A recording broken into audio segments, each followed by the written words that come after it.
From 13 News and the Virginian Pilot, this is In the Driver's Seat. Good morning, Hampton Roads. I'm Vanessa Coria from 13 News Daybreak, here with my friend Larry Printz from the Virginian Pilot. Good morning, Larry. Good morning. Good to see you. Good to be here. We're talking about buying new cars and trucks, and before you even get into a new vehicle that you're shopping for, we need to know what to do in that situation. And what are some pointers for folks who are maybe buying in the market for a new car?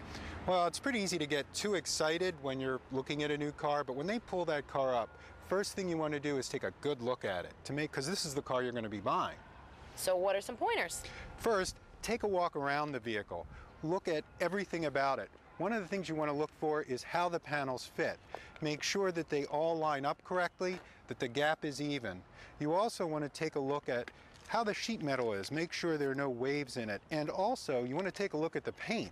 Sometimes when a car is in transit, it can get scratched. And if there is a scratch, you may want to have that fixed, or you may want to look at another vehicle. Now, this is really important, because one of the things you need to do is to adjust the seats, adjust the steering wheel, adjust the mirrors, and make sure you're as comfy as can be. So I want to put my seatbelt on and make sure that works for me. Right. I want to find the controls to the seats. And this one seems like it's up in the front here, not an automatic deal. And then check out my mirror situation.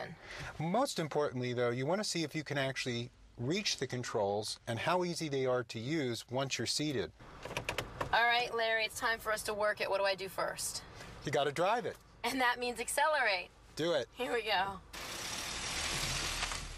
Okay, so once we get moving, what am I looking for here? Well, you're looking to see how good the acceleration is, if it meets your criteria, if it's something that you want, if it's good, if it's bad, if it's too slow, if it's too fast. You also want to judge the steering. How does the steering feel? Do you get pretty loose, yeah. Is it a little too light for you? Is it too heavy? It depends on the car. Where's the fun stuff, though? Is it right now when I hit the brakes? You always want to try braking, because if you have to stop suddenly, you want to see how quickly it responds and how much body movement there is when you brake. Okay, I know another thing that people often forget about is turning radius. Well, that's really important. How many times have you been in a parking lot and you pulled out of a spot and you're trying to not hit the car as you sort of pull out? You always want to make sure that you have as tight a turning radius as possible. We're doing a donut right now. As I stop the car, this is just the tip of the iceberg for driving tips for folks shopping for a new vehicle.